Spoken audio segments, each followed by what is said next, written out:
কল্পনা করুন এমন একটি দেশ যেখানে পৃথিবীর সবচেয়ে সমৃদ্ধ প্রাকৃতিক সম্পদ থাকা সত্ত্বেও মানুষ বেঁচে আছে চরম দারিদ্র্যের মধ্যে।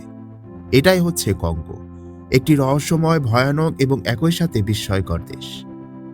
আফ্রিকার হৃদয়ে অবস্থিত এই দেশটি বহু বছর ধরে যুদ্ধ, শোষণ এবং দুর্নীতির শিকার হয়ে এসেছে। এই দেশের মাটিতে লুকিয়ে রয়েছে সোনা, হীরা, কোল্টন, তামা এবং অসংখ্য মূল্যবান খনিজ সম্পদ। যে কোল্টন দিয়ে আমাদের স্মার্টফোন তৈরি হয়, সেই কাঁচামালের বড় অংশ আসে এই কঙ্গো থেকেই। কিন্তু অবাক করার মতো বিষয় হচ্ছে, এই সম্পদ হয়ে উঠেছে এই দেশের মানুষের জন্য একটি অভিশাপ। এখানে এমন অনেক শিশু আছে যারা স্কুলে যাওয়ার বদলে খনিতে কাজ করে। এখানে অনেক মানুষ দিনে মাত্র $1 কম আয় করে। কঙ্গো শুধু একটি দেশই নয়, এটি একটি ট্র্যাজেডির নাম। এখানে প্রকৃতি উদার, কিন্তু বাস্তবতা খুবই নিষ্ঠুর। আজকের ভিডিওতে আমরা জানব কঙ্গোর অজানা ইতিহাস, ভয়ঙ্কর বাস্তবতা এবং লুকোনো সত্য।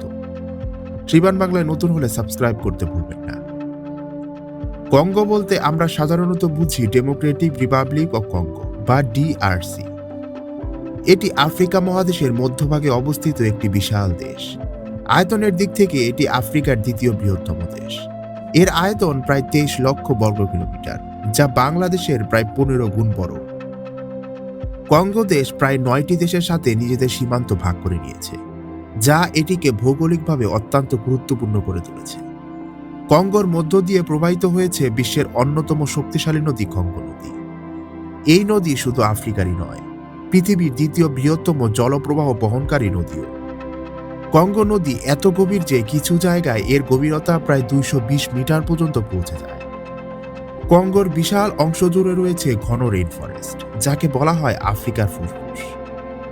এই বনভূমি পৃথিবীর দ্বিতীয় বৃহত্তম রেইন ফরেস্ট, যা অ্যামাজনের পরেই এর অবস্থান।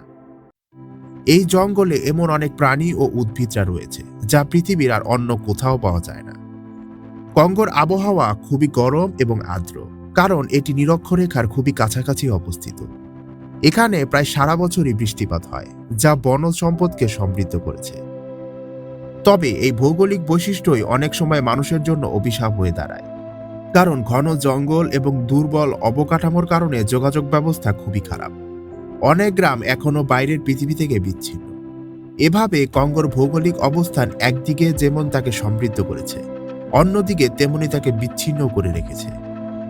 কঙ্গোর বাস্তবতা এতটাই কঠিন যে অনেক সময় এটি বিশ্বাস করাও কঠিন হয়ে যায়। এই দেশের প্রায় 60% মানুষ দারিদ্র্য সীমার নিচে বসবাস করে, অর্থাৎ তারা প্রতিদিন খাবার জোগাড় করতেই হিমশিম খায়। অনেক পরিবার দিনে একবার খাবার খেয়েই দিন চালায়। বিশেষ করে গ্রামাঞ্চলের জীবন তো আরও বেশি ভয়ানক, যেখানে নেই পর্যাপ্ত হসপিটাল, নেই পরিষ্কার পানি, নেই বিদ্যুৎ। অনেক মানুষ আজও নদীর পানি খায়, যা অনেক সময় তাদের রোগের প্রধান কারণ হয়ে দাঁড়ায়।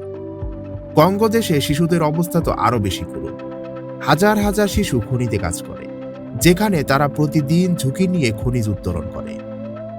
এই খনিগুলোতে কোনো নিরাপত্তা নেই, যে কোনো সময় ধসে পড়তে পারে। শিশুরা দিনে প্রায় 10 থেকে 12 ঘন্টা কাজ করেও পায় খুবই সামান্য মজুরি। কঙ্গোর অনেক অঞ্চলে এখনো সশস্ত্র গোষ্ঠীরা নিয়ন্ত্রণ করে। এই গোষ্ঠীগুলো মানুষকে জোর করে কাজ করায় এবং সম্পদ লুট করে। অন্য সবার মতো নারীদের অবস্থাও কঙ্গোতে খুব একটা ভালো নয়। যুদ্ধ এবং অস্থিরতার কারণে নানা সহিংসতা এখানে খুবই সাধারণ ঘটনা। অনেক নারী প্রতিদিন ভয় নিয়ে বেঁচে থাকে। স্বাস্থ্য ব্যবস্থা অত্যন্ত দুর্বল। ম্যালেরিয়া, কলেরা এবং অন্যান্য সংক্রামক রোগে প্রতি বছর হাজার হাজার মানুষ মারা যায়। শিক্ষার সুযোগও খুবই সীমিত। অনেক শিশু স্কুলে যাওয়ার সুযোগ পায় না, কারণ তাদের কাজ করতে হয় পরিবারের জন্য। এইসব কষ্টের মাঝেও কঙ্গোর মানুষ বেঁচে থাকে তাদের লড়াইয়ের মাধ্যমে। তাদের জীবনে কষ্ট আছে, কিন্তু আছে অদম্য সাহসও। এই দেশ আমাদের শেখায় প্রাকৃতিক সম্পদ থাকলে নিশ্চিত হওয়া যায় না, বরং সঠিক নেতৃত্ব এবং ন্যায় বিচারই একটি দেশের ভবিষ্যৎ নির্ধারণ করে। কঙ্গো দেশের ইতিহাস ও দাস ব্যবসার সাথে রয়েছে একটি ভয়াবহ সম্পর্ক। কঙ্গোর ইতিহাস পৃথিবীর অন্যতম ভয়ানক এবং নিষ্ঠুর ইতিহাসগুলোর একটি। বিশেষ করে 19 শতাব্দীতে এই অঞ্চল ইউরোপীয় শক্তিগুলো লোভের কেন্দ্রবিন্দুতে পরিণত হয়। 1885 সালে বেলজিয়ামের রাজা দ্বিতীয় লিওপোল্ড কঙ্গোকে নিজের ব্যক্তিগত সম্পত্তি হিসেবে দখল করে নেন। এটি কোনো সাধারণ উপনিবেশ ছিল না, এটি ছিল একটি ব্যক্তিগত দাস শিবির। এই সময় কঙ্গোর মানুষকে জোর করে রাবার সংগ্রহ করতে বাধ্য করা হতো।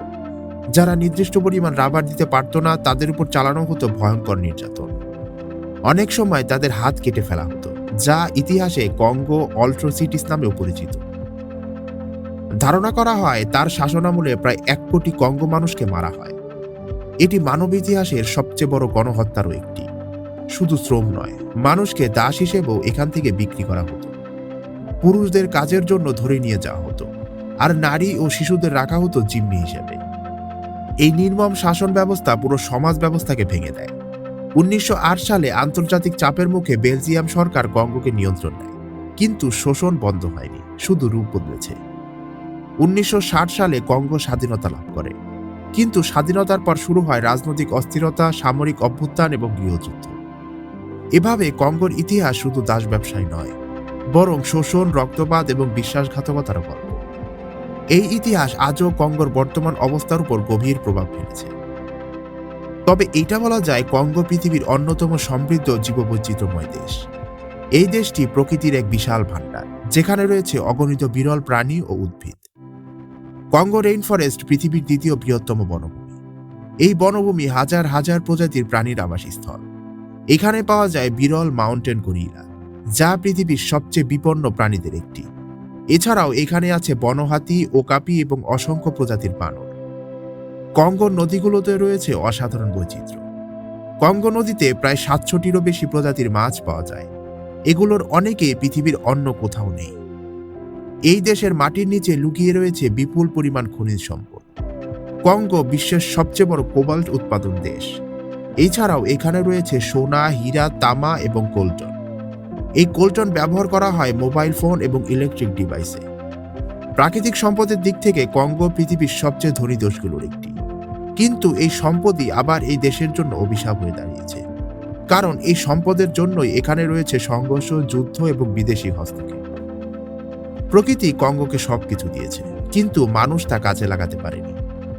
এখন প্রশ্ন হচ্ছে, কঙ্গো কেন এত গরিব দেশ, যেখানে তাদের রয়েছে বিপুল পরিমাণ সম্পদ? এর উত্তর লুকিয়ে রয়েছে ইতিহাস, রাজনীতি এবং দুর্নীতির মধ্যে। সবচেয়ে প্রথম কারণ হচ্ছে উপনিবেশ শোষণ।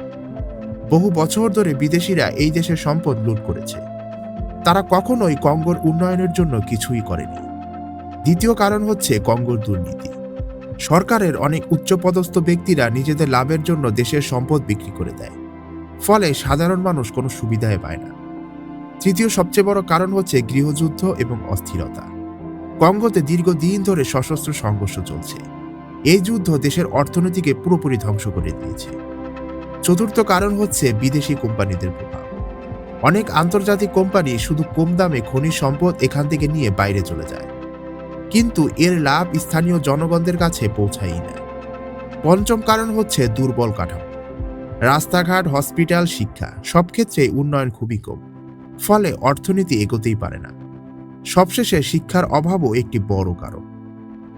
যখন মানুষ শিক্ষিত না হয়, তখন তারা নিজেদের অধিকার বুঝতে পারে না। এই সব কারণ মিলেই কঙ্গো আজও দরিদ্রের চক্রে আটকে রয়েছে। কঙ্গো একটি বিপরীতধর্মী দেশ। একদিকে এটি পৃথিবীর সবচেয়ে ধনী সম্পদের দেশগুলোর একটি, অন্যদিকে এটি বিশ্বের দারিদ্রতম দেশগুলোর মধ্যেও রয়েছে।